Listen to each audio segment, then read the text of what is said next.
Então, eu abro imediatamente a pergunta para as plateias. Tem um microfone que vai circular. Tá? Por favor, eu peço só para serem o mais objetivos possível. Tá? E aí vamos coletar 3 perguntas. Tá?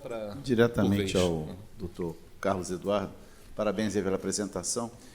Eu vou me permitir perguntar um pouco, talvez fora do escopo da sua palestra, mas como o senhor vê a questão da reorganização federativa da estrutura municipal brasileira, especialmente no estado de Minas, que é o que tem a maior pulverização de municípios da federação. Quer dizer, como conciliar a organização em rede com a pulverização da gestão municipal que existe hoje, com todos os problemas de arrecadação, receita corrente líquida, e se haveria uma contrapartida a isso, ou pelo menos uma ponte para isso, que seria a organização regional, ou seja, a regionalização da saúde, independente da reorganização municipal, seja era política ou pelo menos tributária. E eu estive recentemente em São Paulo para atender uma urgência da minha filha e fui muito bem recebida pelo SUS. Vocês falaram muito do SUS em São Paulo, que funcionou maravilhosamente bem. Foi um caso de urgência. Ela estava passando mal há 2 dias, fechada num apart-hotel, e eu tive que socorrer ela, pedi ao vizinho que me ajudou, chamamos o bombeiro e nos levou para o SUS, um lugar assim totalmente desconhecido. Foram os bombeiros que levaram, quer dizer, estava totalmente sem saber o que fazer, e fomos muito bem atendidas, com um diagnóstico maravilhoso. Eu acho que de estudantes, não era de, como é que se chama? Médicos de internação, não, médicos de, como é que se... Residentes, exatamente, a palavra estava me fugindo, residentes. E foi um espetáculo, um diagnóstico maravilhoso. Em 4 dias ela saiu medicada e super bem medicada. Quer dizer, já tinham me dito no avião, porque eu esperei, detestei o Flamengo, ao contrário do que vocês aplaudiram, porque por causa do Flamengo eu fiquei 9 horas esperando o avião no aeroporto, porque não tinha um lugar, porque os flamenguistas tinham vindo ver um jogo de futebol. Chorava desesperada para ir socorrer a minha filha em São Paulo. E fui muito bem atendida à meia-noite pelo Corpo de Bombeiros em São Paulo, pelo SUS. Então, eu quero dizer que realmente há estados que funcionam. É isso que eu queria dar, esse meu depoimento, porque eu acho que é importante. Obrigado. Bom dia. Bom, vou ser bastante rápido, sou professor, trabalho com a professora Tânia já há bastante tempo, e eu queria deixar uma pergunta assim: a gente tem passado por essa revolução tecnológica, a gente tem visto aí edutechs, a gente tem visto fintechs e healthtechs também. Então, gostaria de saber o que vocês já têm de experiência ou de planejamento em relação a como incorporar na gestão de saúde pública e do sistema a inovação. Tá, então eu vou encerrar nessa quarta, depois vou passar a palavra, né, para aqueles que foram dirigidos também as perguntas, mas eu vou deixar também um tempinho para cada um fazer sua consideração final, tá, para a gente não perder, né, e atrasar muito as outras mesas, ok? Bom dia a todos. Eu sou Rafael Pinho, sou professor de Economia da UERJ e sou CRIA aqui da FGV também, fiz o mestrado em Economia aqui e fui professor da Economia e do Direito, só para dar uma contextualização. E eu fiz a minha dissertação de mestrado e também a minha tese de doutorado sobre acesso a medicamentos versus inovação farmacêutica, né? Porém, né, nesse ano de 2019, eu direcionei minha pesquisa muito para a sustentabilidade. E aí eu queria fazer essa provocação um pouquinho para a mesa, um pouco mais para o Dr. Edmar e para o Dr. Carlos Eduardo, que é o seguinte, porque vocês mencionaram muito, né, a análise de custo-benefício, né, que envolve não só o benefício da saúde, mas a alegria, a felicidade, o bem-estar, né, a saúde como conceito mais amplo. E, por outro lado, falou o Dr. Edmar sobre outras políticas, né, que vão além da capacidade da saúde, ligado a trânsito, acidentes, trauma e outras coisas Mil e educação, e eu acabei de ter uma experiência muito interessante que eu queria trazer como provocação ligada à sustentabilidade. Eu passei 3 dias numa ecovila no interior da Bahia, e aquele lugar não produz sequer esgoto, né? Então, o que eles têm? Eles têm banheiros secos, ou seja, eles não poluem água, o saneamento não é necessário, né? Então o saneamento foi colocado no começo da palestra como uma coisa essencial para melhorar os indicadores de saúde. Eu não estou dizendo que a solução é a gente chegar num nível ecovila que não produz sequer esgoto. Mas será que a gente não deveria pensar um pouco mais, especialmente com política pública para um Vale do Jequitinhonha da vida? Né? Eu fiquei pensando no semiárido, cara. Os caras, a ecovila, para vocês terem uma ideia, eu vou concluir, Zé, antes que você me mate aqui, a ecovila, para vocês terem uma ideia, é na areia. E eles hoje têm uma floresta. E essa floresta foi construída com os dejetos humanos. Eles reciclam tudo, inclusive o cocô e o xixi, com circuitos de bananeiras, com coisas muito interessantes. Então, a gente tem um problema sério de mudança climática, né, para quem acredita nisso, né, claro, tem os que não acreditam. E será que a gente não poderia colocar saúde conectada nisso e trazer a sustentabilidade do ponto de vista não só financeiro, mas também, né, ecológico, de população, para a gente não ser erradicado do planeta para dentro da discussão de saúde? É essa a provocação que eu queria fazer. Obrigado. Bom, obrigado, Rafael. Eu vou, então, passar a palavra, começar aqui na ordem dos apresentadores também, então passar para o Dr. Carlos Eduardo. Respeito, né, das regionalizações, do trabalho consorciado dentro dos municípios, o que eu entendo é o seguinte, assim, Minas Gerais nós temos 70% dos municípios com menos de 10 mil habitantes, 83% dos municípios com menos do que 20 mil habitantes. Então, realmente, assim, o grosso, a grande maioria dos municípios, eles são muito pequenos e na minha visão é o seguinte, assim, um município com menos de 10 mil habitantes, ele é hipossuficiente no que a gente fala de saúde.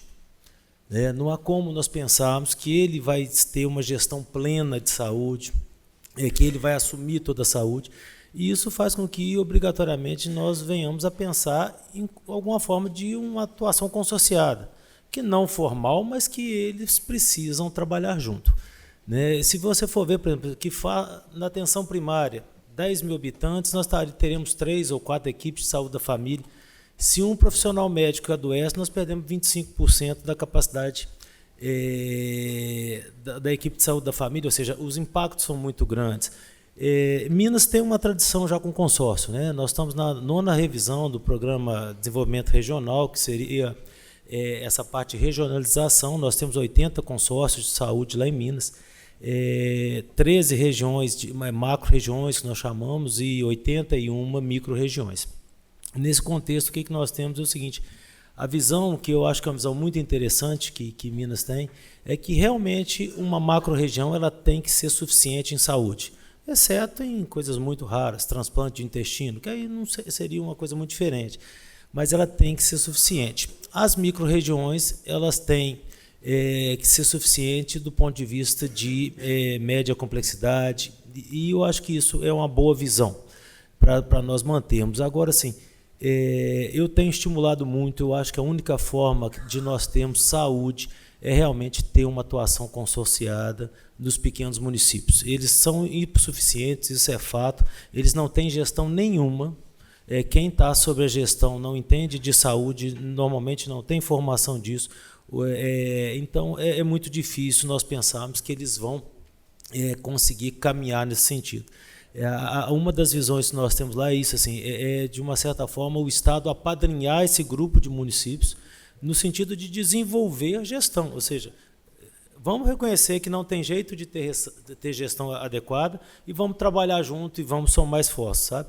Eu fiquei muito preocupado porque tem um movimento de plenagem dos municípios, e eu acho que esses municípios muito pequenos, quando eles se tornam plenos, eles assumem uma carga que eles não têm capacidade de assumir. Por outro lado, eles meio que afastam obrigatoriamente o Estado em algumas relações. Então, assim, eu acho que a gente tem que talvez vir um pouco para a realidade, sabe? A realidade é que eles realmente não são suficientes, que tem que trabalhar junto. Quando a gente tem um hospital maior, ele obrigatoriamente tem que ser regional, precisa de um cofinanciamento, essa ideia da PPI ela tem que ser adequada. Então, a visão que eu acho assim, se nós assumirmos isso, eu falo que hoje o SUS ele não é mais tripartite, ele é quadripartite, na minha visão. Ele tem a União, o Estado, o município sede e os municípios não sede. Eles têm interesses um pouco diferentes, mas eu acho que nós temos que estimular que eles caminhem juntos, que eles se consorciem e que funcione. É mais ou menos essa visão. Em relação à sustentabilidade, de uma forma global, assim, eu acho que isso nós temos que pensar, né? É uma coisa moderna, não há como nós pensarmos em sociedade sem buscarmos a sustentabilidade. Mas existem regiões, gente, que o dilema é a sobrevivência, sabe? Quando nós vamos para o Vale de Jequitinhonha, nós andamos lá, realmente as pessoas lá, não tem como você pensar em tecnologia em alguns lugares, porque não chega nada, não tem nada que chega, não tem, vamos pôr aplicativo, ninguém tem celular, sabe? Tem umas coisas que a gente tem que olhar com um pouco de cuidado, porque realmente a gente às vezes sai um pouco do que é a realidade do Brasil como um país continental, com a diversidade muito grande. Eu acho que isso que a gente tem que estar aberto e que o Estado ele tem que talvez ter um pouco mais de humildade de entender que o Estado não sabe tudo, que o Estado não provém tudo e que é fundamental, o que o Edmar falou, a relação com a sociedade, ou seja, o Estado nada mais é do que um preposto da sociedade e que a sociedade ela tem que participar porque ela está muito mais próxima, muito mais ativa. Obrigado. Eu vou passar agora a palavra para o doutor Edmar. Peço para ser, por favor, breve, porque nós vamos atropelar a próxima mesa, tá? Obrigado. Eu vou pegar um pouco... Alô? Não foi. Agora. Pronto. Pegar um ponto onde o Cadu pegou da minha fala para te responder a pergunta. Veja, um ecossistema desse, ele funciona com todo mundo querendo que ele dê certo, todo mundo sabe seu papel no ecossistema, respeita a regra e faz a sua parte. Então, aqui já teve na palavra de outros palestrantes aqui, a gente tem duas grandes dificuldades quando a gente pensar num ecossistema desse de saúde sustentável. E a gente está perdendo uma das grandes virtudes do SUS, que era a vacinação, por exemplo, porque os pais não levam as crianças para serem vacinadas. Então, se cada cidadão não perdesse o olhar paternalista para o Estado, que ele próprio critica, né, mas ele quer a ação paternalista do Estado, e começar a fazer como cidadão o seu papel, que não é votar, é executar a cidadania no dia a dia, se empoderar do que é o dever dele fazer, a gente não consegue avançar nisso. Então, isso está você cuidar de você mesmo, está você se manter no peso, você correr, você comer de maneira adequada, você se envolver na vacinação, você dirigir sem beber, quer dizer, isso é de cada um, o Estado não tem como impor isso, a gente só trata as sequelas disso. E a outra, falada aqui pelo meu querido colega da minha esquerda, é que a questão da vivência de muitos gestores públicos hoje municipais e de suas equipes com baixa qualificação. Então, é difícil, muitas vezes, se avançar no território, porque você não encontra reciprocidade naquilo que você está argumentando e propondo em termos de política. Não é? Para ser breve, mas eu queria deixar umas provocações finais para vocês pensarem para casa. Eu acho, pegando um pouco da sua palavra, a universalidade e todos os pressupostos do SUS devemos realmente dar uma olhada com objetividade. Que a gente tem uma prioridade, que a gente está no momento que a gente está fazendo tudo mal, não entregando nenhum resultado concreto, não avançando indicador nenhum, vamos manter todos os pressupostos, mas talvez focando prioritariamente em metas a serem atingidas, e depois passando para as outras, que talvez sejam que causem menos mortalidade e menos impacto na vida. A gente avalia muito mal, porque a gente avalia pela entrada, pelo volume de entrada de atendimento, não necessariamente pela qualidade com que aquele cidadão foi gerido na sua saúde até o resultado final. Então, você vê mesmo os indicativos novos para cofinanciamento da atenção primária, está pensando em volume de pessoas cadastradas, em volume de exames solicitados, mas aquele cidadão, como é que ele seguiu na linha de produção da entrada à saída, com que qualidade ele foi atendido, com que resolutividade, a gente não mede isso. Não é? Então, quero dizer o seguinte, estou brigando para os 12%, acho que não vou chegar, viu, Ismael? Talvez chegue a 10%, e quero dizer que tem dinheiro demais. Eu, para gastar os 12% esse ano com a atrofia que a Secretaria tem, que o Estado tem em termos de governança, tinha que botar no lixo, queimar ou dar para alguém dinheiro, porque gastar com responsabilidade esses 12% de uma hora para outra é inviável, falta gestão, né? E a gente tem morosidade pela legislação em termos de licitações, de poder botar as coisas para acontecer. Não vou gastar não porque eu não queira, não porque não seja uma prioridade do governo, é uma prioridade do governo Witzel, mas é impossível gastar com responsabilidade 12%. Então, essa história de financiamento e gestão, na frente vai faltar dinheiro, mas primeiro tem que organizar a gestão. E duas outras coisas finais, pedindo já desculpas aqui por... a gente olha sempre a saúde como gasto, né? E a saúde, na verdade, ela é investimento. Ela é uma parcela da economia mais ativa, mais potente em termos de participação do PIB, de investimento em oferta de serviços, de obras, de incorporação de tecnologia, desenvolvimento de parque tecnológico. Então, o país, aí, já aqui olhando para o subfinanciamento que vem agora do Ministério, tenho certeza que não por uma decisão do nosso ministro, que é muito atento a isso, o Mandetta é muito comprometido, mas com uma posição de governo atual, isso é um erro, porque isso será um desinvestimento na tecnologia de saúde do país. A gente devia ver o contrário, como é que a gente poderia se tornar um hub de receber de outros países, talvez da América Latina, o turismo da saúde, para que a gente prestar uma saúde adequada também aos nossos vizinhos. E a última, o enfrentamento da oncologia, né? As novas terapêuticas oncológicas vão sair da possibilidade de produção de linha de massa e vamos voltar à produção artesanal, porque vai ser a molécula para o meu câncer, no meu DNA, naquela situação minha. Isso não permite produção em escala. E a gente vai se deparar em 10 anos, provavelmente, com uma grave crise moral, ética e moral, que é quem pode pagar pela sua sobrevivência e quem não pode pagar pela sobrevivência. Tem até um filme, né, que tem um reloginho do tempo que corre, que vai ficar muito análogo a essa realidade que, infelizmente, a gente vai fazer. Porque quem vai poder pagar seus, talvez, 100 milhões de reais para poder ter o tratamento do seu câncer e curar, o SUS não vai dar conta disso. Não é? E, então, temos esse problema ético aí à frente, muito brevemente. Só para refletir, fica para casa a provocação. Obrigado. Obrigado. Toco Teiberg. Agora eu não vou ser nem benevolente se citar o Flamengo, tem que ser bem rápido. Muito rápido, nem vou falar do Flamengo agora. Gente, olha, eu acho que o fundamental foi dito aqui, senhor, mas sobretudo a educação. Eu acho que enquanto nós não tivermos educação para tudo isso que foi falado, eu vou dar um exemplo grotesco. O meu estado, Maranhão, é o campeão mundial de câncer de pênis. E para evitar câncer de pênis só precisa de uma coisa, água e sabão. Então, a educação é uma coisa funcional, importantíssima. Segundo, é preciso que a população entenda o real valor do SUS.